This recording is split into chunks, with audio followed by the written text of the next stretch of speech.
بسم اللہ الرحمن الرحیم۔ محترم ناظرین، السلام علیکم ورحمۃ اللہ وبرکاتہ۔ افغانستان میں کل عدم ٹی ٹی پی کی محفوظ پناہ گاہوں پر تحفظات کا اظہار۔ تفصیلات کے مطابق پاک فوج کی جانب سے عزم کا اظہار کیا گیا ہے کہ مسلح افواج ملک سے دہشت گردی کے ناسور کو جڑ سے اکھاڑ پھینکنے تک آرام سے نہیں بیٹھیں گے۔ پاک فوج کے شعبہ تعلقات عامہ ISPR کی طرف سے جاری بیان کے مطابق army chief general Syed Asim Munir نے کوئٹہ ریجن کا دورہ کیا، جہاں کور کمانڈر کوئٹہ نے ان کا استقبال کیا۔ بیان کے مطابق آرمی چیف کو جوب میں ہونے والے حالیہ دہشت گردانہ حملے پر بریفنگ دی گئی۔ اس دوران جنرل سید عاصم منیر نے شہداء کو زبردست خراج تحسین پیش کیا۔ ISPR کے مطابق آرمی چیف نے CMH کوئٹہ میں زخمی فوجیوں کی عیادت کی، قوم کے لیے ان کی خدمات کو سراہا اور ان کے عزم کو سراہا ہے۔ ترجمان پاک فوج کے مطابق مسلح افواج کو افغانستان میں کل عدم TTP کو محفوظ پناہ گاہوں اور آزادانہ کارروائی پر شدید تحفظات ہیں۔ توقع ہے کہ عبوری افغان حکومت حقیقی معنوں میں اور دوحہ معاہدے میں کیے گئے وعدوں کے مطابق اپنی سرزمین کو کسی بھی ملک کے خلاف دہشت گردی کے لیے استعمال کرنے کی اجازت نہیں دے گی۔ بیان کے مطابق پاکستان میں دہشت گردی کی کارروائیوں میں افغان شہریوں کی شمولیت ایک اور اہم تشویش ہے، جس پر توجہ دینے کی ضرورت ہے۔ اس طرح کے حملے ناقابل برداشت ہیں اور پاکستان کی سیکورٹی فورسز کی جانب سے مؤثر جوابی کارروائی ہوگی۔ ISPR کے مطابق دہشت گردوں کے خلاف آپریشن بلا امتیاز جاری رہے گا اور مسلح افواج ملک سے دہشت گردی کے ناسور کو جڑ سے اکھاڑ پھینکنے تک آرام سے نہیں بیٹھے گی۔ خیال رہے کہ ISPR کی جانب سے بتایا گیا تھا کہ بلوچستان کے ضلع شوب میں حملے اور سوئی میں دہشت گردوں کے خلاف آپریشن کے دوران 12 فوجی جوان شہید ہو گئے تھے، جبکہ 5 حملہ آور جوابی کارروائی میں مارے گئے تھے۔ مولانا فضل الرحمان صاحب دامت برکاتہم العالیہ صدر مملکت کے امیدوار ہو سکتے ہیں۔ تفصیلات کے مطابق وفاقی وزیر مواصلات مولانا اسد محمود دامت برکاتہم نے کہا ہے کہ حضرت مولانا فضل الرحمان صاحب دامت برکاتہم العالیہ صدر مملکت کے امیدوار ہو سکتے ہیں۔ جن کے پاس قومی شناختی کارڈ ہے وہ صدر مملکت بننے کا اہل ہے۔ اگست میں موجودہ حکومت ختم ہو جائے گی۔ ہم 14 ماہ کی کارکردگی کے ساتھ آئندہ الیکشن میں جائیں گے۔ الیکشن کرانا اور تاریخ دینا الیکشن کمیشن کا کام ہے۔ انہوں نے کہا کہ ہم تیار ہیں۔ عمران نیازی تو اپنی حکومت کے بارے کہتا ہے کہ میری حکومت نہیں تھی۔ اسی کے ضمن میں آپ کو بتاتے چلیں کہ پاکستان نے خود مختارانہ معیشت کی جانب ایک سنگ میل عبور کر لیا ہے۔ تفصیلات کے مطابق وفاقی وزیر مواصلات مولانا اسد محمود صاحب دامت برکاتہم العالیہ کی قیادت میں طے پایا جانے والا پاکستان اور روس تجارتی معاہدہ کامیاب ہو گیا ہے۔ معاہدہ کے تحت پاکستان کی پہلی پیش رفت تاریخ میں پہلی بار روس سے براستہ تاجکستان، ازبکستان اور افغانستان تجارتی سامان پاکستان پہنچ گیا ہے۔ وفاقی وزیر مواصلات مولانا اسد محمود کی جانب سے روس اور Pakistan road to road transport کا معاہدہ 16 نومبر 2022 کو ہوا تھا۔ وفاقی وزیر مولانا اسد محمود نے مارچ میں روس دورے کے دوران انٹرنیشنل روڈ ٹرانسپورٹ کا معاہدہ کیا تھا۔ اس موقع پر مولانا اسد محمود دامت برکاتہم العالیہ نے کہا ہے کہ روس قدرتی وسائل اور جدید ٹیکنالوجی سے مالا مال ملک ہے۔ اس معاہدہ کے تحت پہلی شپمنٹ کے تحت سفید چنا اور دھاگے کے ٹرک پاکستان پہنچ گئے ہیں۔ انہوں نے کہا کہ اس معاہدہ کے تحت پاکستان اور روس کے تعلقات مزید بہتر اور مضبوط ہوں گے۔ وقت کے ساتھ ساتھ روس سے پاکستان مزید سامان بھی منگوائے گا۔ مولانا اسد محمود کا کہنا تھا کہ روس سے ہم پیٹرولیم مصنوعات بھی منگوا سکتے ہیں۔ پاکستان سے کپڑا، کھیل کا سامان اور چاول ہم روس کو دیں گے۔ انٹرنیشنل ٹرانسپورٹ ایگریمنٹ اس حوالے سے دونوں ممالک کے درمیان کلیدی کردار ادا کرے گا۔ مولانا اسد محمود نے کہا ہے کہ دونوں اطراف سے بارڈر کراسنگ پوائنٹس اور کسٹم کے اثر کی پاسداری کو یقینی بنانا ہوگا۔ جمعیت علماء اسلام کی مرکزی مجلس عاملہ کا اہم اجلاس کل ہوگا۔ تفصیلات کے مطابق جمعیت علماء اسلام کی مرکزی عاملہ کا اجلاس سربراہ جمعیت علماء اسلام حضرت مولانا فضل الرحمان صاحب دامت برکاتہم العالیہ کی صدارت میں اسلام آباد میں کل منعقد ہوگا۔ مرکزی عاملہ کے اراکین اسلام آباد پہنچ گئے ہیں۔ اجلاس میں قومی و بین الاقوامی سیاسی صورتحال پر تفصیلی غور کیا جائے گا۔ دستوری کمیٹی کی سفارشات سمیت انٹرا پارٹی الیکشن بارے اہم مشاورت ہوگی۔ آئندہ قومی اور صوبائی انتخابات کی تیاریوں کا جائزہ بھی لیا جائے گا۔ تحریک خدام اہل سنت والجماعت جہلم کے زیر اہتمام گزشتہ کل مورخہ 14 جولائی بروز جمعہ بعد از نماز جمعہ جامع مسجد گنبد والی جہلم شہر سے عظیم الشان حرمت قرآن ریلی نکالی گئی۔ تفصیلات کے مطابق امیر تحریک خدام اہل سنت والجماعت پنجاب حضرت مولانا قاری محمد ابو بکر صدیق صاحب دامت برکاتہم العالیہ کی زیر نگرانی گنبد والی مسجد سول لائن جہلم سے اکرام شہید پارک تک ریلی نکالی گئی۔ ریلی میں علماء کرام، سول سوسائٹی کے نمائندوں اور دیگر شعبۂ زندگی سے تعلق رکھنے والے مسلمانوں کی کثیر تعداد نے شرکت کی ہے۔ ریلی کے شرکاء نے سویڈن حکومت کے خلاف شدید غم و غصے کا اظہار کیا۔ شرکاء نے پلے کارڈز اٹھا رکھے تھے جن پر سویڈن حکومت کے خلاف نعرے درج تھے۔ بعد ازاں سول لائن روڈ سے گزر کر ریلی اکرم شہید پارک میں پہنچی جہاں سٹیج بنایا گیا تھا۔ سب سے پہلے جامعہ حنفیہ تعلیم الاسلام جہلم کے طلباء نے اجتماعی تلاوت قرآن پاک کی۔ اس کے بعد مولانا قاری عطا اللہ طارق صاحب قائد راولپنڈی کا بیان شروع ہوا۔ پھر حاجی ملک اقبال صاحب صدر انجمن تاجران جہلم، راجہ ظفر اقبال صاحب رہنما مسلم لیگ نون جہلم، انجمن تاجران جہلم کے مرکزی رہنما جناب چودھری عارف صاحب، حافظ عبدالحمید صاحب مرکزی رہنما جمعیت اہل حدیث، قائد پنجاب حضرت مولانا قاری محمد ابو بکر صدیق اور جامعہ حنفیہ تعلیم الاسلام جہلم کے شیخ مفتی شریف شیخ الحدیث مولانا قاری ظفر اقبال صاحب دامت برکاتہم العالیہ نے شرکاء سے خطاب کیا۔ آخر میں حضرت مولانا مفتی محمد شریف صاحب نے اختتامی دعا فرمائی۔ ایک الزام بھی ثابت ہو تو سیاست چھوڑ دوں گا۔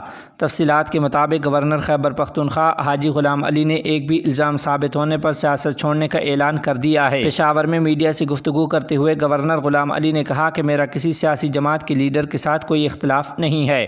انہوں نے کہا کہ عوامی نیشنل پارٹی خیبر پختونخوا کا صدر ایمل ولی خان مجھ سے چھوٹا اور بھتیجے جیسا ہے۔ الزامات لگتے رہتے ہیں، میں دعوے سے کہتا ہوں کہ ایک بھی الزام میں صداقت نہیں۔ انہوں نے کہا کہ میرے خلاف ایک بھی سفارش سے پوسٹنگ ٹرانسفر ثابت کر دیں تو میں سیاست چھوڑ دوں گا۔ گورنر خیبر پختونخوا نے یہ بھی کہا کہ وزیر اعظم کی طرح میں بھی ہر وقت عوام کی خدمت میں رہنا فرض سمجھتا ہوں۔ مجھ پر الزامات لگانے والے دراصل سنی سنائی باتوں پر یقین کر کے بول رہے ہیں۔ انہوں نے کہا کہ نون لیگ، ANP، PP اور دیگر اتحادی جماعتوں کے کارکنوں کو ہمیشہ خوش آمدید کہا ہے۔ حضرت مولانا سید طاہر حسین گیاوی رحمۃ اللہ علیہ کے سانحہ ارتحال پر دارالعلوم دیوبند کا تعزیتی پیغام۔ تفصیلات کے مطابق قائم مقام محتمم دارالعلوم دیوبند حضرت مولانا مفتی محمد راشد اعظمی صاحب دامت برکاتہم العالیہ نے تعزیتی پیغام میں لکھا ہے کہ محترم و مکرم جناب عبد الناصر صاحب و دیگر برادران صاحبزادگان حضرت مولانا طاہر حسین گیاوی نور اللہ مرقدہ، السلام علیکم ورحمۃ اللہ وبرکاتہ۔ آپ کے والد محترم مناظر اسلام حضرت مولانا طاہر حسین گیاوی نور اللہ مرقدہ کے سانحہ ارتحال کی خبر سے ہم خدام دارالعلوم دیوبند کو بے حد صدمہ پہنچا۔ انا للہ و انا الیہ راجعون، ان للہ ما اخذ ولہ ما اعطى وکل شیء عندہ باجل مسمى۔ مولانا مرحوم اپنی طویل علالت کے بعد اس دار فانی کو رخصت کہہ کر مالک حقیقی سے جا ملے۔ مولانا مرحوم کے لیے دارالعلوم دیوبند میں ایصال ثواب اور دعائے مغفرت کا اہتمام کیا گیا۔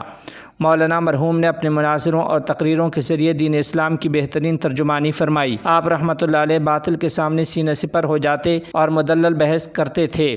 اللہ تعالیٰ نے انہیں علم اور قوت گویائی دونوں سے نوازا تھا۔ ایسی باکمال اور ستودہ صفات شخصیات کم ہی پیدا ہوتی ہیں۔ آپ رحمۃ اللہ علیہ نے مختلف مدارس میں تدریسی خدمات انجام دیں جن میں جامعہ اسلامیہ ریوڑی تالاب بنارس قابل ذکر ہے۔ آپ رحمۃ اللہ علیہ دعوت کے ہماگیر میدان میں اپنی بھرپور صلاحیت اور مکمل کامیابی کے ساتھ سرگرم رہے۔ بہرحال ایسی باکمال شخصیت کا اس دنیا سے رخصت ہو جانا جہاں اہل خانہ کے لیے بڑا حادثہ ہے، وہیں علمی حلقے، مدارس اور مناظرہ جیسے اہم میدان بھی ایک ہونہار شخصیت و مربی سے محروم ہو گئے ہیں۔ اس صدمہ کی گھڑی میں ہم خدام دارالعلوم آپ تمام اہل خانہ کی خدمت میں تعزیت مسنونہ پیش کرتے ہوئے دعا گو ہیں کہ اللہ تعالیٰ مرحوم کی بال بال مغفرت فرمائے، ان کی حسنات کو قبول فرمائے، سیئات سے درگزر فرمائے اور جوار رحمت میں قرب خاص نصیب فرمائے۔ غم زدہ خانوادہ نیز دیگر تمام متعلقین منتسبین کو صبر جمیل عطا فرمائے۔ یکساں سول کوڈ کے تحت ہر ہندوستانی شہری کو دی گئی مذہبی آزادی کے حق کے خلاف۔ تفصیلات کے مطابق عالمی شہرت یافتہ دینی درسگاہ دارالعلوم دیوبند نے لا کمیشن آف انڈیا کے چیئرمین کو ایک مکتوب ارسال کر کے یکساں سول کوڈ کے نفاذ پر اپنا نقطہ نظر بیان کیا ہے۔ دارالعلوم دیوبند کے نائب محتمم مولانا عبدالخالق مدراسی دامت برکاتہ العالیہ کی دستخط سے جاری مکتوب میں کہا گیا ہے کہ دارالعلوم دیوبند نے ہندوستان کی جدوجہد آزادی اور ملک کی تعمیر میں نمایاں کردار ادا کیا ہے اور ملک کی امن و سلامتی کے لیے ہمیشہ ثابت قدم رہا ہے۔ لا کمیشن آف انڈیا نے ملک کے شہریوں سے یکساں سول کوڈ کے متعلق رائے طلب کی ہے۔ اس تناظر میں دارالعلوم دیوبند کا ماننا ہے کہ یکساں سول کوڈ آئین کی روح کے خلاف ہے، جو ہندوستان میں تمام طبقات کے لیے نہ تو ضروری ہے اور نہ ہی مطلوب ہے۔ یکساں سول کوڈ کے نفاذ کا مطلب یہ ہوگا کہ تمام ذاتی مذہبی قوانین کو بالائے طاق رکھا جائے اور شادی، طلاق، وراثت وغیرہ کے معاملوں پر یکساں قانون وضع کیا جائے گا، جو بالترتیب آرٹیکل 25 اور 26 کے تحت ہر ہندوستانی شہری کو دی گئی مذہبی آزادی کے حق کے خلاف ہوگا اور سماجی خرابی اور کشیدگی کا باعث بھی بنے گا۔ اگر پورے ملک میں یکساں سول کوڈ نافذ کیا جاتا ہے تو یہ مذہب اور اقلیتوں کے لیے مشکلات اور سماجی خرابی کا باعث بنے گا اور محفوظ ثقافتی حقوق پر شدید اثر ڈالے گا۔ اس وقت ملک کو قانون کی یکسانیت کی نہیں، امن و انصاف اور اتحاد و سالمیت کی ضرورت ہے۔ لہٰذا دارالعلوم دیوبند بھی دیگر ممتاز مسلم تنظیموں کی طرح جیسے آل انڈیا مسلم پرسنل لا بورڈ اور جمعیت علماء ہند وغیرہ یکساں سول کوڈ کے خیال کو مسترد کرتا ہے۔ امارت اسلامیہ تمام شعبوں میں اپنے لوگوں کو سہولت اور ترقی دینے کی کوشش کر رہی ہے۔ تفصیلات کے مطابق امارت اسلامیہ افغانستان کے قائم مقام وزیر داخلہ خلیفہ سراج الدین حقانی نے اپنے دورہ پکتیا کے دوران ایک ملاقات میں کہا ہے کہ امارت اسلامیہ کے تمام عہدیداران تمام شعبوں میں اپنے عوام کے لیے آسانیوں اور ترقی کے لیے کوشاں ہیں۔ اجلاس میں صوبائی گورنر، پولیس کے سربراہ، 203 منصوری کور کے کمانڈر، مختلف سول اور عسکری اداروں کے سربراہان، مذہبی علماء اور مرکز گردیز کے قبائلی رہنماؤں نے شرکت کی ہے۔ خلیفہ سراج الدین حقانی حفظہ اللہ نے صوبے کی قیادت، سیکورٹی فورسز اور تمام ایجنسیوں کے اہلکار کے کام کو سراہا اور اس بات پر خوشی کا اظہار کیا کہ پکتیا میں موجودہ سیکورٹی کے علاوہ تمام شعبوں میں نمایاں کام ہوا ہے۔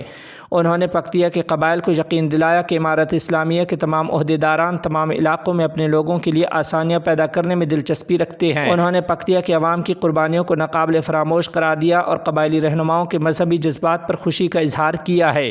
اس ملاقات میں جہادی رہنما محمد ابراہیم گردیسی نے جہادی دور کے عظیم واقعات اور کامیابیوں کا تذکرہ کیا اور تمام قبائل پر زور دیا کہ وہ اپنے اتحاد کو ہمیشہ کی طرح مضبوط رکھیں۔ اس ملاقات میں علماء کرام نے اس بات پر زور دیا کہ اسلامی نظام کو برقرار رکھنے، ملک کی تعمیر و ترقی کے لیے ہر افغان نے اطاعت اور اتحاد کے لیے اپنا کردار ادا کیا ہے۔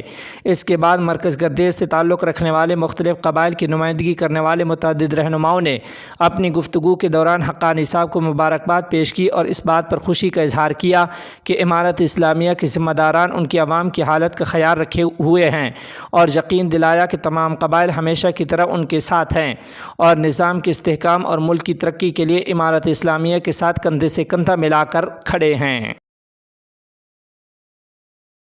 امارت اسلامیہ کی حمایت کے حصول کے لیے علماء اہم کردار ادا کر سکتے ہیں۔ تفصیلات کے مطابق قائم مقام وزیر اعظم نے صوبہ ننگرہار کی علماء کونسل کے سربراہ سے ملاقات میں کہا ہے کہ موجودہ حالات میں علماء پر بڑی ذمہ داری عائد ہوتی ہے اور وہ امارت اسلامیہ کے اچھے حامی بن سکتے ہیں۔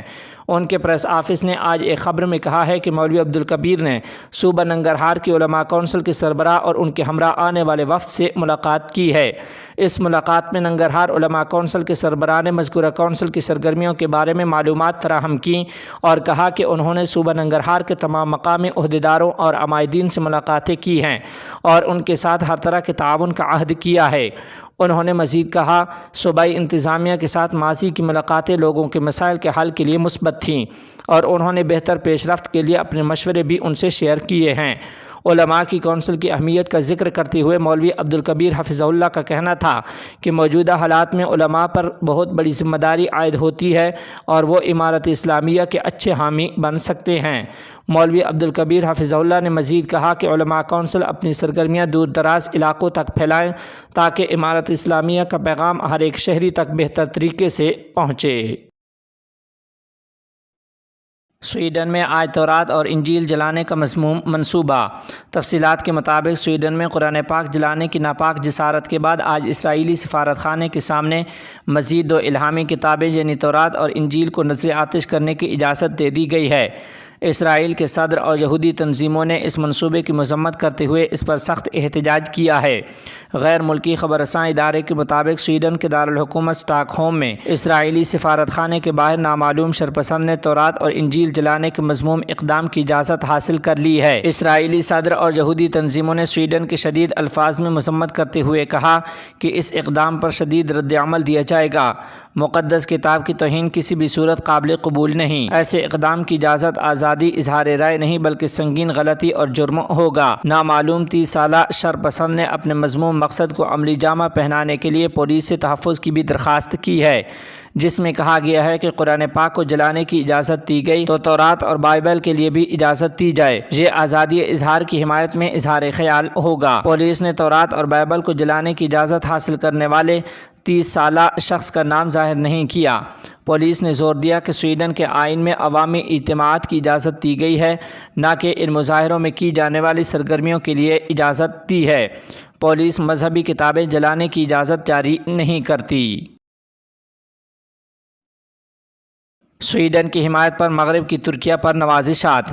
تفصیلات کے مطابق ترک صدر طیب اردگان کے حامی بھرنے پر 1 سال سے تاخیر کا شکار سویڈن کے نیٹو میں شمولیت کا مسئلہ حل ہو گیا، جس کے بعد مغربی ممالک کی جانب سے ترکیہ پر نوازشات کا سلسلہ شروع ہو گیا ہے۔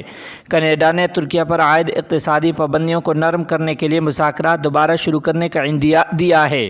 یہ پابندی کینیڈا نے 2020 عیسوی میں ترکیہ پر آرمینیا اور آذربائیجان جنگ کے تناظر میں عائد کی تھی اور پابندی اٹھانے کے لیے مذاکرات کئی ماہ سے تعطل کا شکار تھے۔